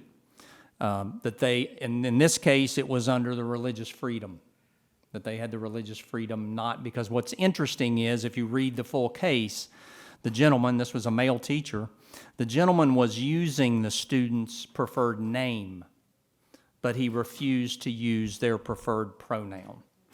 And the school compelled him to do it. He wouldn't do it. They terminated him. He filed suit, and he did subsequently win in federal court.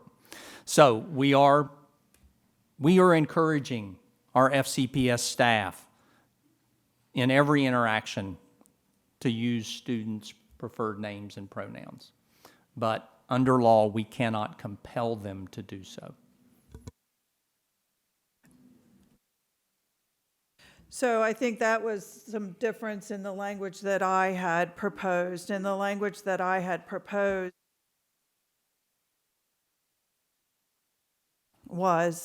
included FCPS will not compel students or staff to comply with the use of or the request to use preferred pronouns. So I think that your statement does cover that. I think mine is just a little more stark. And we could probably add that to A. Okay. We could add that following, unless the interaction would comprise student privacy, and then add, because that's directed kind of supporting staff. Right. Thank you. Yeah. I have to say, I find it odd that we're saying we're not compelling staff. Staff has to say a lot of things they may not necessarily want to or want to not stay. I mean, just to get outlandish, you don't get to say to students, or you shouldn't. That was a really stupid answer. Like, you try to couch it in a lot nicer terms. So I kind of find the whole argument of teachers and compelled speech, but that's just commentary on my part. That's retired teacher commentary.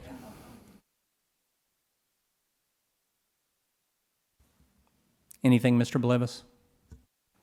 So the direction for staff is to harmonize Ms. Allen's version with Mr. Rose's by incorporating the last sentence, which Ms. Allen added, as part of 2A. Yes. And then 2B is really just legalese. I didn't have any edits. So.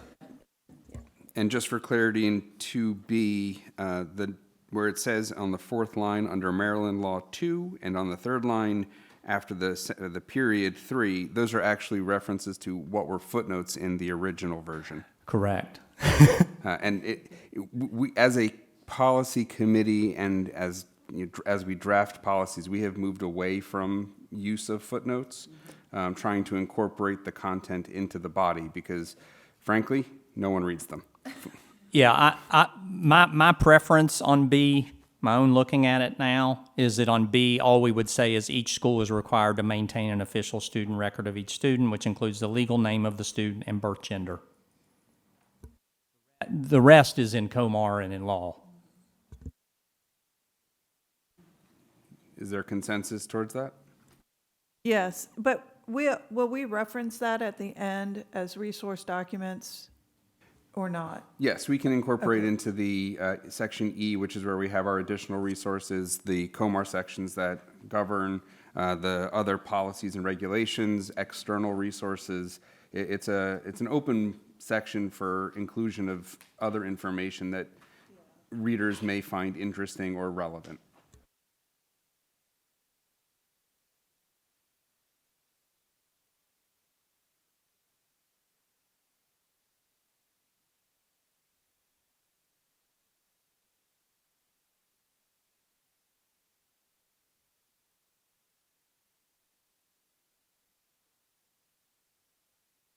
Ready to move forward? All right, so if you're following along at home, we're at 443.6, access to gender segregated facilities, and in this case, under our new framework, this will be designated as 3.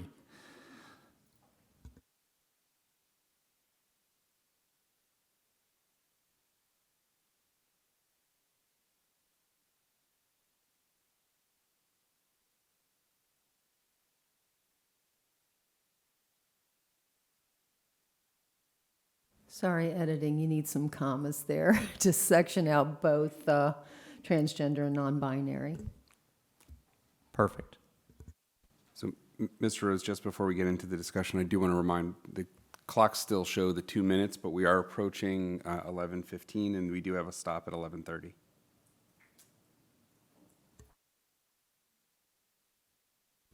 It is entirely reasonable and possible that we will not complete this process today. You've acknowledged that we do have 443 and 444 scheduled in the future already. Mr. Rose, I think, referenced August. I actually think we had it scheduled for September. And we can work with the information provided already and start to harmonize. For 443, 444, we probably are not going to get to today, and that will have to come back for information discussion at the next opportunity. Here's what I'd ask of the committee, is that we've got 5 pages here under implementation, is that if we could maybe just quickly peer through these, and we would, for now, and again, we're not making any decisions today, if we would authorize staff to incorporate these in the very rough first draft of what we will be discussing next time. But my point would be that maybe we make a point to get into specific discussions starting right here. Then we would peel back around to the top because these are items that we didn't have time to spend specific time on. So I would like to spend specific time on these issues.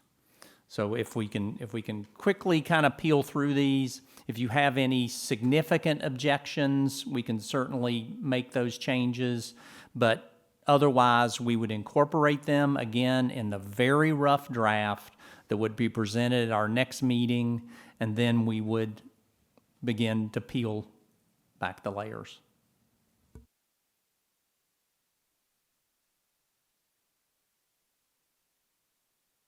So under access to gender segregated facilities, my edits are starkly different than yours. So I'm not sure that those two can meld at all. So I think it's something that in the next discussion that we have, not today, but in the next discussion, we really kind of weed through that. Because, and for full disclosure, I basically am indicating that students, including non-binary students, will be provided with safe alternatives for the use of basic facilities such as bathrooms and for activities that require privacy such as locker rooms.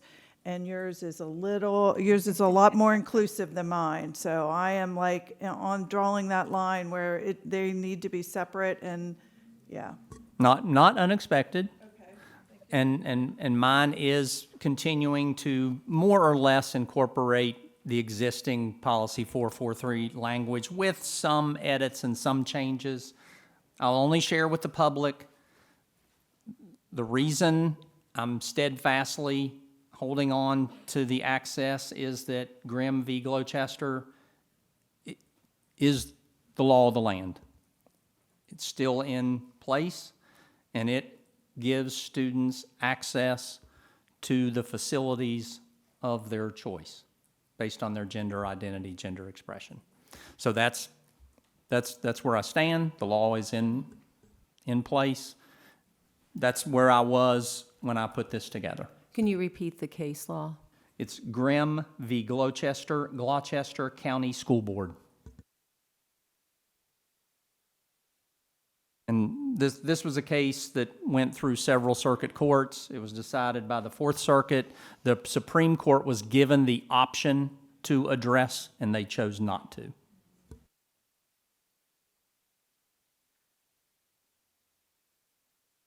Yeah, so when we were talking about the facilities in the CAC,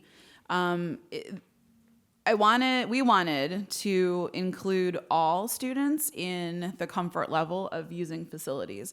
And I mean, we talked about, younger girls, maybe you're 5th or 6th grade and you started your period, and we can say that in public, right? And you do not want to crinkle that plastic in there because you're in elementary school. So, I went to the nurse and I got stuff for my friends because they didn't want to go, right? So it's kind of embarrassing when you're 10. So to be sensitive to those things, or maybe you're just really sick and you don't want to use the bathroom with other people, or, in this situation, you don't want to use the bathroom with anybody else, and that's okay. So we wanted to be as inclusive as we could in terms of alternate facilities need to be available for all students, not just gender nonconforming or it needs to be available to everyone. And I think that language will be more inclusive in the future, and it protects the privacy of all of our students, and that's something that was a theme on all sides of the public comment today. Yeah, I totally agree. I think it is there, and maybe it just needs to be, because it's any student. And that's always been the case, but maybe it just needs to be made stronger. I have a friend whose son who's a high school teacher, and she asked him how, in another county, Eastern Shore, how's the bathroom issue? It's like everybody likes the individual bathroom because of the privacy. And so my Dr. Leba is not here, but he knows I hate gang bathrooms, and I just want them all to be private. But, cost is a factor. So I do think, on my end, I really was considering privacy, and I was also considering liability, because, I look at a boy and a girl sharing the same bathroom. I know how disruptive that would have been to me in middle school. I mean, I would have been appalled. I mean, I probably wouldn't have gone to the bathroom in school at all. So, and I don't think I did either in middle school, because of the, and I know that, I've spoken to my grandsons, and, they're a whole different culture than I am, and they came from a whole different, they're a whole different generation, but they feel the very same way. They want their privacy, They want boys to be with boys, and they want the girls to be with the girls.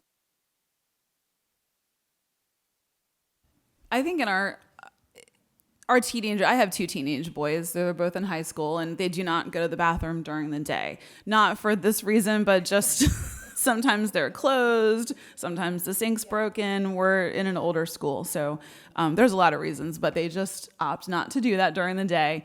I think students today want more privacy than my generation when we were in school. I mean, we all want privacy, but I think it's even more so today. I think people, with the advent of technology and just kind of how students communicate and what they do on a daily basis together, I think privacy has become much more of an issue to them than it probably was when we were teenagers or younger. I know colleges are addressing that by offering more, private rooms with private bathrooms. They're not building the big hallway with the bathroom down the hall that you take your bucket of stuff to. Those are old. They're not building new ones of those. So I think, obviously, we don't have the money or facilities to support that movement, but I think offering alternative suggestions and making that available to all of our students will address some of that for them. Obviously, this will be a deep discussion at our next meeting, but time is running short. But are we, in theory, are we okay with publicizing as we publicate this and then working from it so that we have a framework to work from? Yes. Acknowledging that nothing is written in stone. Yes. Okay. And I'm offering similar suggestion to number 4, which is participation in athletics and extracurricular activities. Again, I think we have some differences here. Not completely, not quite as much as it was in the prior item that we just discussed, but I did want to, and honestly, you may have this in here, Mr. Rose, but FCPS will follow all the guidelines appropriated by federal, state, and local regulations in the determination of whether or not identifying as the opposite sex will be allowed to, a student identifying as the opposite sex will be allowed to participate on a team that is specifically for females or males. Now, there was some information that was shared that I think was not new to me, but it helped to refresh that in Frederick County Public Schools, we have co-ed teams. And those teams are identified as co-ed teams.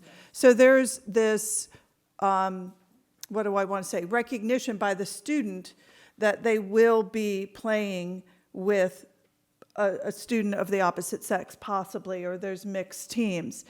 But then the teams, the other teams are designated teams for either girls or boys. So there are opportunities for students to participate in co-ed. There are opportunities. Whether this, a particular student who is transgender wants to do that or not is up to them, but those opportunities already exist. But I still feel very strongly that we keep the boys teams, and the girls teams, for number one, for safety.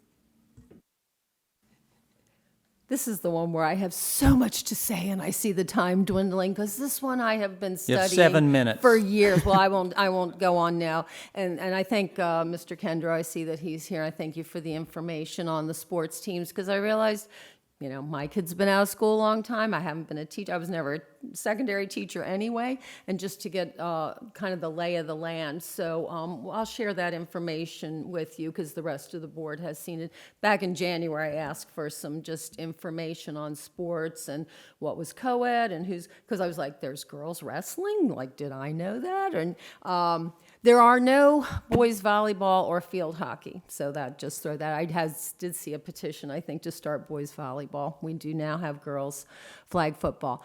But, it goes back to my son and I having a conversation about this whole thing from a TV show I had seen. He said, well, that's based on real thing from the Olympics. And it's pretty barbarian, for women. They used to have, it's always women having to prove things. But because, I'll keep the commentary, but so women had to strip in the Olympics to prove that they had the genitalia of a woman. Then they changed to be a little bit more deferential, I think, to testosterone levels, which are not a good indication of whether you are female. And it goes on from there, but that's the best they have right now. But even the Olympics admits it's not good. And then also looking at Olympic experiences, there was a runner from India, and it turned out she was intersex, which she didn't know till she got in the Olympics, just because she was raised in an uneducated area. And but they did studies and showed that yes, testosterone makes you stronger. However, it's not necessarily an advantage in let's just take racing. It was an advantage in in sprints and marathons. It was not an advantage in the middle distance runs. So when people try to make this simplistic, it is so complicated. And then let's look at, well, a boy is obviously going to be stronger, not if they haven't gone really through puberty. And I think you can talk about if they've been, if a male has been competing at an Olympic level, and that gets into a whole different subject. So to me, it's very complicated, and I took up way too much time for now. But this is probably the one where I have the most to say because I've been really looking at it and listening and paying attention. Yeah, I think there'll be a lot of deep discussion on this, and I wanted to emphasize one point that may not be in agreement with either side. What I did pull forward into this rough draft is an appeal process that already existed through MPSSAA. To my knowledge, that appeal process has never been used. But the appeal process through MPSSAA did exist. It has been taken down from their website, and we can have that discussion when the time comes. But I have taken that appeal process and made it part of our policy that would give access to that process with a number of guardrails and guidelines. But I just want to be clear about that there are some significant changes to this part of the policy, but it reflects opportunities for all students that already existed in our state. Because I think it's important to note, and again, I thank Mr. Kendrow for being here, and we didn't even ask him to come up, but he did share with us that to our knowledge, there are no transgender athletes playing sports in Frederick County. There are no transgender athletes playing sports in the state of Maryland. As testified in front of Congress in December, out of 550,000 NCAA athletes, there were 9 transgender athletes. Only one transgender athlete has ever won a national championship at the NCAA level. Only 2 transgender athletes have won a gold medal. Both were in team sports. And they weren't the star of the team, but they were allowed to play. So I think it's important to note those things and that this policy takes those things into account, that we should not exclude entire groups of individuals just because of the way they identify. So we'll have a much deeper and longer discussion on this the next time we meet. But if we can agree to just publish this as part of our very rough draft, the next several sections, with the understanding that we're going to have some deep discussions the next time we get together. So, Mr. Rose, jumping a little bit in the agenda to 1.06, which is just an identification of the upcoming policy committee meeting, the agenda that we had planned for June 25th covers pretty much the remainder of the 400 series policies that have not yet been presented to the policy committee. So we had on the agenda 400, systemic delegation of duties for discussion, 425, flag display and salute for discussion, 427, religious expression for discussion, and then we're anticipating bringing back 413, which was family and community partnerships, with a draft from staff for consideration and action, and 426, fundraising in schools, with a draft for consideration and action by the committee, and then also a roadmap of what fiscal year 26 will look like, laying out the entire year's path for policies. We can adjust that. I can adjust that fiscal year 26 path, move all of those, if that's what the policy committee wants me to do, to the August meeting.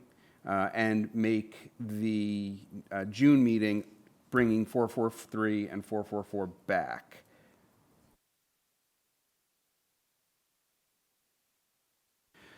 So then in anticipation of that, I'm going to suggest that staff will work on a single unified document. If you will both make sure to email me the Word versions of this so I don't have to have my staff manually type it in, I would appreciate that.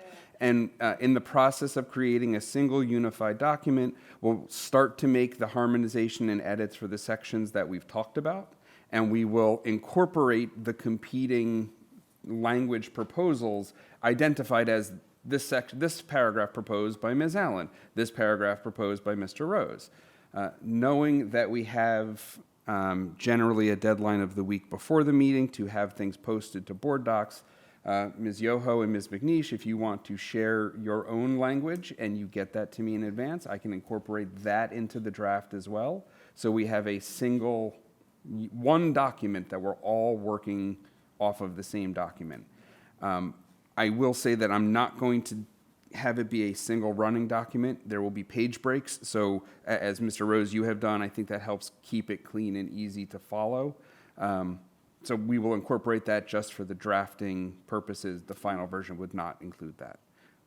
Does that sound like an acceptable plan? Yes, thanks. So in the current policy, there's training or professional, what is it? Training and professional development. Yeah. I noticed you did you want to include that or? I do, but I hadn't been able to get to it. Okay, good. If we want to just leave that language as is, I think I had made some amendments, but mine was more of just striking some language, so. Yeah, you could share that and he could incorporate it in the rough draft and I'd be acceptable to that. You mean the final bullet that just says this policy period? You don't want to keep that in there? I know. I was questioning that. I was like, what is? So consensus that we'll move along on that and we'll come back together for policy 443 and 444 at our next meeting in June.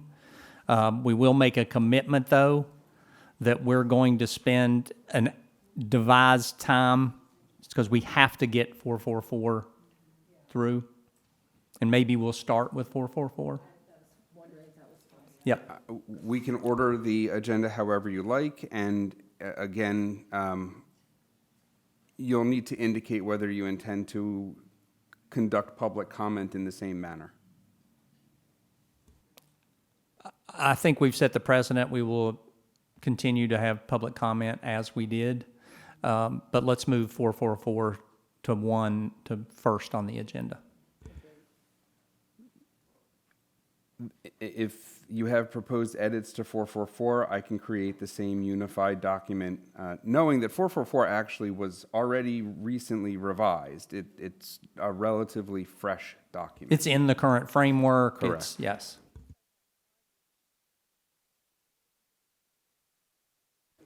I did. And then, Mr. Rose, I would also like to make sure we reserve a few minutes just for me to lay out what the roadmap is for fiscal 26 during the next meeting. Thank you. Just to clarify, you need anything in writing or changes by June 18th. Well, it needs to be uploaded to board docs by June 18th. So if you're going to get it to me, you need to get it to me a little bit before then, so I have time to actually have it incorporated into the document. And to clarify, are we just send, if we have anything to send, is it just for 443 or also 444? For either one. And we will work to incorporate the edits as a single document marking who has made which paragraph proposals. Thanks.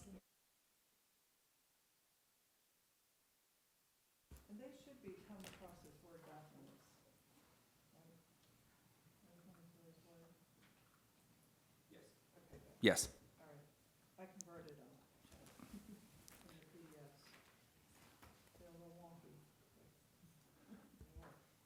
So do we have a motion to adjourn?